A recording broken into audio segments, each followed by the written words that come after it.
tal amigos de YouTube? Sean nuevamente bienvenidos a un episodio más de Ecos del Abismo. Antes de comenzar quiero enviar mi más fraterno y caluroso saludo a cada uno de ustedes, pues son tiempos difíciles los que estamos atravesando actualmente y en medio de esta crisis nunca está de más enviar las mejores energías para que todos salgamos bien librados de esta situación. Bien, debo indicar que el tema para el día de hoy fue propuesto por ustedes a través de mis redes sociales en una dinámica que hice de sondeo de las diferentes temáticas que les gustaría que abordara aquí dentro del canal. Realmente de forma inicial el tema se planteó como por qué yo, como Mateo Jaramillo, había decidido seguir el sendero siniestro, pero me pareció bastante vanidoso hacerlo tan personal y más bien quise plantear las razones o algunas de las razones, porque aquí no puedo decir que se encuentran todas, seguramente se me escaparán varias, por las cuales una persona decide adentrarse en una espiritualidad de tipo siniestro, es decir, dentro de sus diferentes corrientes y vertientes que existen, no solamente como un asunto filosófico o simbólico, sino de hecho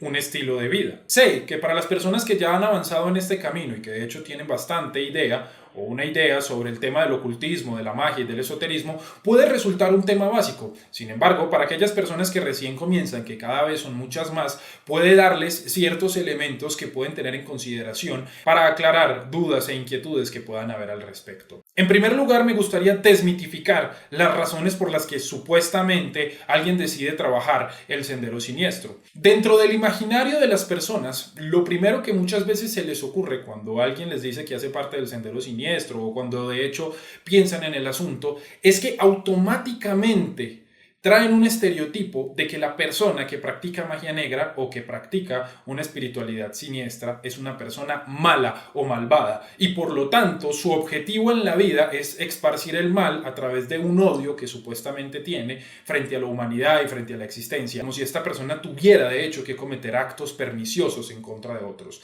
Y esa es una idea totalmente errónea, equivocada. No voy a decir que seguramente existen salvedades y que algunas personas dentro del sendero o dentro de las prácticas de la magia negra de hecho tienen unos sentimientos, unas emociones y unas ideas que pueden llegar a ser nocivas para otros. Pero en realidad ese no es el propósito principal, por lo menos no de senderos como el draconiano, del satanismo, del luciferianismo y de las distintas corrientes que existen dentro del sendero siniestro. Se trata más bien de una búsqueda interior hacia ese inframundo personal. Pero antes de adentrarme en ese tema, voy a seguir hablando de otras ideas erróneas o equivocadas que se tienen cuando se habla de qué se supone, qué es lo que una persona persigue cuando hace parte del sendero de la mano izquierda. Otra idea que se tiene al respecto es que las personas vendieron su alma, tipo como se decía en la Edad Media, por dinero, por fama, por conocimiento, por poder, y que esa es la razón principal por la cual están aquí. Y aunque es un tema bastante escabroso, y de hecho me han pedido que hable de él, en realidad hay que quitar todas esas ideas de por medio. Pues aunque el tema del pacto es bastante famoso, en realidad cuando se asume una espiritualidad de este tipo, en primer lugar, y aquí sí vamos a entrar en razones que pueden llevar a una persona a adentrarse en este camino o a interesarse por él, es que comienzan a cuestionarse todo. Desde la religión imperante, que como muchos sabemos en el habla hispana y en América Latina es el catolicismo y el cristianismo, hasta la cultura, la sociedad, que de hecho están altamente influenciadas por el cristianismo y por el catolicismo. Por lo general, una persona que se afina al sendero de la mano izquierda tiene dentro de su personalidad o de sus características un antinomianismo, una especie de anarquía, de ir en contra de lo establecido. Pero no se trata simplemente de un asunto de rebeldía, sino de una reflexión y una crítica que se hace frente a por qué seguir lo que se nos dice que se supone que debemos seguir. Esos, digamos que van siendo primeros indicios que van conduciendo a una persona hacia una espiritualidad siniestra. Por supuesto, esto también da cavidad a que la persona se vuelva atea o que tenga un punto de vista filosófico diferente, pero en este caso, pues claramente no me voy a centrar allí, sino que voy a seguir por la ruta que conduce hacia el sendero de la serpiente. En esa crítica que se hace a la religión, a la sociedad, a la cultura, que está, como lo dije, altamente influenciada por el catolicismo y la religión, la persona comienza a desentrañar o desenmarañar lo que hay allí. En lugar de hacer caso simplemente a lo que le dicen, comienza a cuestionarse. Y en este caso, pues voy a hablar de una experiencia a nivel personal. Una de las cosas que a mí me llevó poco a poco a lo largo de mi vida a adentrarme en este sendero fue precisamente pues la crítica a la religión. Y recuerdo muy bien hace mucho tiempo atrás, cuando iba a un grupo cristiano, cuando estaba joven y se me obligaba a ir a un grupo cristiano, que hubo dos sucesos que me marcaron fuertemente y que me hicieron pensar en ese instante, a mi corta edad, que quizás el cristianismo no era realmente un camino que valiera la pena seguir. Y fue que en una de esas tantas reuniones que se hacen, llegó un chico homosexual. Y el chico, luego de que se hicieron ciertas intervenciones, dijo, es que yo sé que Dios me va a curar de mi enfermedad. En ese instante para mí fue bastante chocante lo que escuchaba, porque no podía creer cómo una persona no podía aceptarse dentro de sus afinidades sexuales y pensaba que de hecho necesitaba de una figura como Dios que lo curara para ser aceptado ante sus ojos y seguramente ante la sociedad. Eso para mí fue bastante impactante y en un segundo momento fue que en algún instante también en estas reuniones muchas veces se escucha decir que los cristianos llaman al diablo o a Satanás el enemigo. Entonces siempre el discurso de los pastores y de los religiosos es que el enemigo se mete a las casas, el enemigo viene a hacer el mal, el enemigo le mete ideas erróneas a la gente en la cabeza, el enemigo hace que las personas cometan errores. Y yo sencillamente pedí la palabra y dije, ¿y qué tal si no todo es culpa del diablo en realidad y la culpa la tenemos nosotros?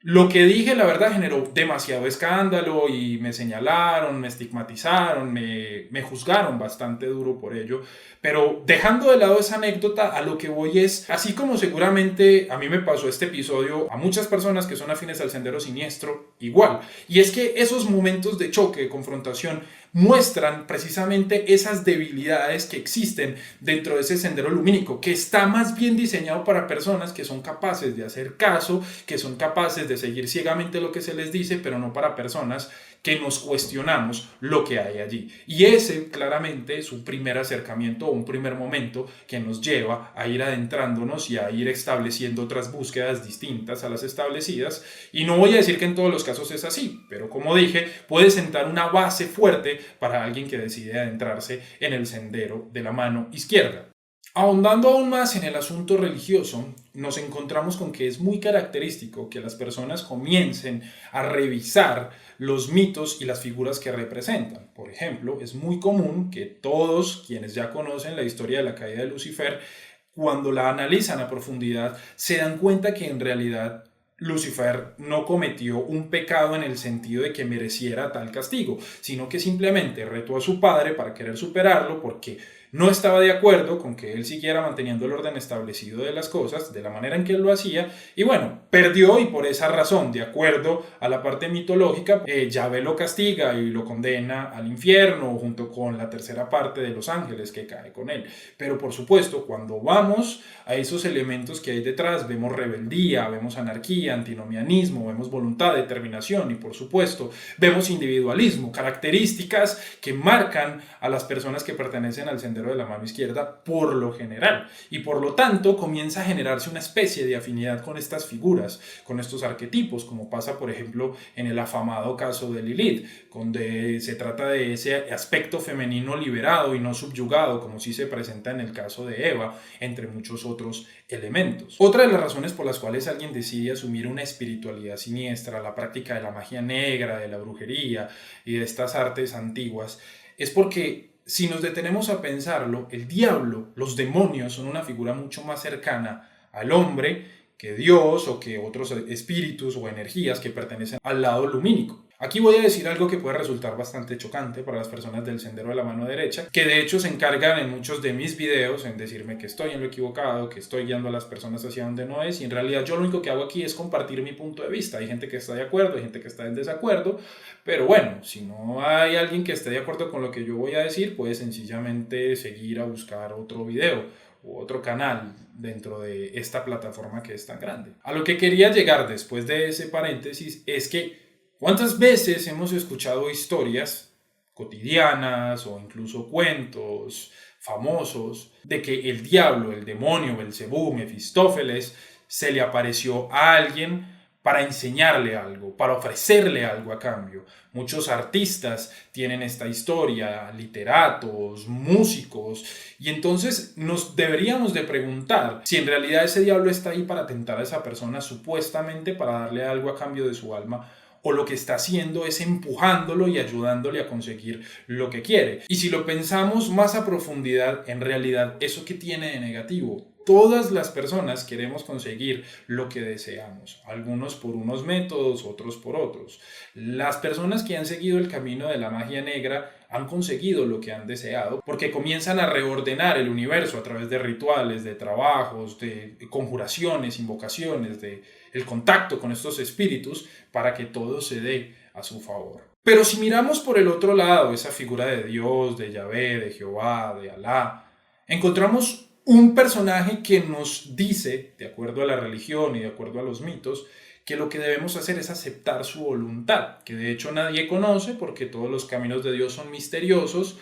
y que lo único que podemos hacer es obedecer porque Dios tiene un plan para todos nosotros. Es decir, que estamos dejando a su suerte, a lo que Él quiera que suceda o a lo que estas energías cósmicas quieran que sucedan con nuestra vida, independiente de lo que queramos o no. Me parece a mí que desde ese punto de vista hay un egoísmo por parte de estos personajes en términos de que hacen lo que se les da la gana con los seres humanos y los seres humanos se supone no pueden hacer nada. Y si lo hacen, son brujos, son malos, son hijos del demonio, son herejes, blasfemos. Pero en mi punto de vista es mejor cargar con esa marca, con ese estigma social, cultural y religioso, que seguir atado y subyugado a lo que se supone que Dios quiere que pase con cada uno de nosotros. No estoy dogmatizando de ninguna manera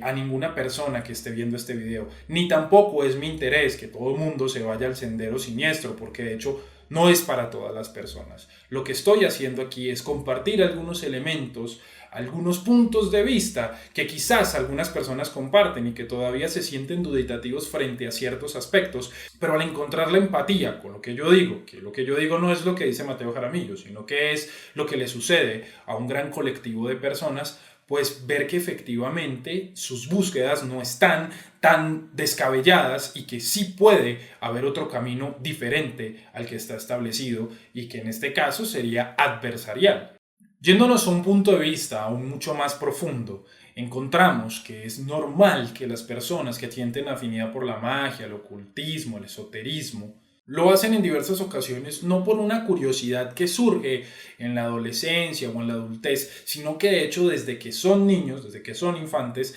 tienen ciertas experiencias que los van llevando hasta este punto. Y es porque en muchas ocasiones lo que hacemos es reanudar el camino que, apelando a la teoría de que tenemos vidas pasadas, lo que hacemos es reanudar o continuar ese trabajo que ya viene de allá, esa conexión que ha estado con nosotros por pocas vidas o por muchas vidas. Lo importante del caso es que ese bagaje que traemos vuelve y se manifiesta ahora para continuar nuestra obra personal, nuestro sendero y nuestro camino dentro de la magia y del ocultismo. Y hablando precisamente de vidas pasadas, lo que mencioné, aunque puede permear a los practicantes de magia y de ocultismo indiferente de su sendero, dentro de la mano izquierda, al ser conscientes precisamente de que estamos en la rueda del samsara, es decir, la rueda de reencarnaciones, una de las búsquedas que lleva a las personas precisamente a este camino es la posibilidad de acabar con la rueda de las reencarnaciones y volver a la oscuridad primordial. Son años y años y años de tradiciones de magia, de ocultismo, de religiosidad, que hablan de la unión con el Padre, con el Creador, con el Arquitecto, con el universo, con la luz, pero debemos de preguntarnos si ese fuese el camino, ¿qué hacemos aquí? ¿O qué seguimos haciendo aquí? La salida no es hacia la unión con nada, de acuerdo a lo que dicen varias corrientes del sendero de la mano izquierda, sino la disolución en el vacío, en el caos primordial, en la nada absoluta. Podemos decir que el sendero de la mano izquierda y sus diferentes corrientes son la única propuesta que tiene este objetivo y que no habla de la unión con la fuente, con Dios, con el arquitecto o cualquiera de los nombres que se le quiera poner. Por esa razón, una persona que está más bien ya replanteándose esa idea de acabar con las reencarnaciones, de cerrar ese ciclo, podría sentir afinidad con el sendero siniestro y de hecho lanzarse por allí. Una de las razones y además una de las consecuencias que implica seguir este camino es el hacerse consciente de toda nuestra realidad circundante, tanto a nivel microcósmico como a nivel macrocósmico. como lo hablaba hace un rato, es dejar de funcionar en términos del destino. Es decir, que nuestra vida se supone que ya está escrita por alguien o que está siendo escrita por alguien, y en lugar de eso tomar nosotros las riendas de nuestra propia vida, decidir a través de nuestra voluntad lo que queremos hacer y hacernos consciente de lo cósmico o de lo que existe dentro de nosotros a partir precisamente de esos esquemas en los que vivimos, porque nadie se escapa a eso, pero lo que sí podemos hacer es transformarlo. De esa manera sucede lo que yo llamaría pasar del piloto automático al piloto manual. Diríamos que eso nos conlleva a ser conscientes de lo que somos, pero además de eso, de lo que podemos o lo que queremos ser, atravesando y rompiendo esos límites cósmicos impuestos en nosotros de muchas maneras, a través del signo zodiacal, del decanato, de una cantidad de elementos que vienen en nosotros, incluso por nuestra crianza, nuestra familia, la cultura, el lugar donde nacimos, y poder realizar nuestra voluntad independiente de esas aristas. Es lo que en la mano izquierda se llama el proceso de autodeificación, que además de eso también es una idea que llama bastante la atención en las personas y por lo tanto terminan llegando al sendero siniestro, por esa idea de, en lugar de buscar la divinidad afuera, buscarla adentro, despertar esa chispa dentro de nosotros, que yace en nosotros, y poder elevarnos de tal manera que seamos nuestros propios dioses. Eso resulta bastante complejo en muchos sentidos. Yo, en términos más pragmáticos, diría que eso se resume como la capacidad de poder manifestar nuestra voluntad en las distintas realidades que vivimos en nuestro día a día, porque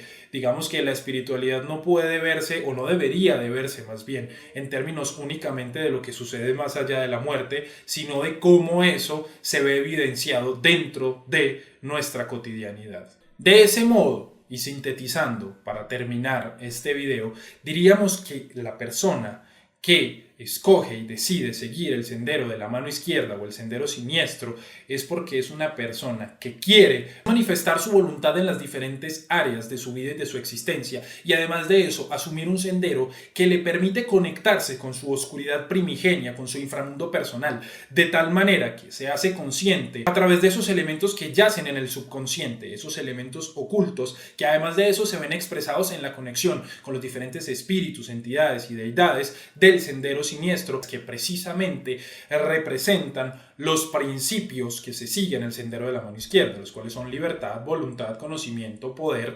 individualismo, entre otros. Muy bien, espero que este video les haya gustado, que como siempre les haya dejado más preguntas que respuestas. Sé que es un video un poco distinto a lo acostumbrado, pero bueno, digamos que yo tengo una agenda que me gusta hacer aquí dentro del canal, pero también me gusta darles cabida y participación a ustedes, y este fue un tema que bastantes personas me estuvieron solicitando. Así que creo que puede generar bastante polémica, que espero leer en la parte de abajo de este video. Por favor, déjenme todos sus comentarios, sus dudas, sus inquietudes, sus preguntas. Intentaré resolverlas en la medida que el tiempo me lo permita, y además de eso les pido que también me dejen los temas que les gustaría que tratara aquí dentro del canal. Recuerden que pueden seguirme a través de mis redes sociales, en Facebook e Instagram. Subo contenido periódicamente a través de la semana, y además de eso también me pueden contactar para lecturas personalizadas de tarot y otros servicios y productos que ofrezco. Nos vemos en una próxima ocasión, y como siempre, ¡que arda la llama negra!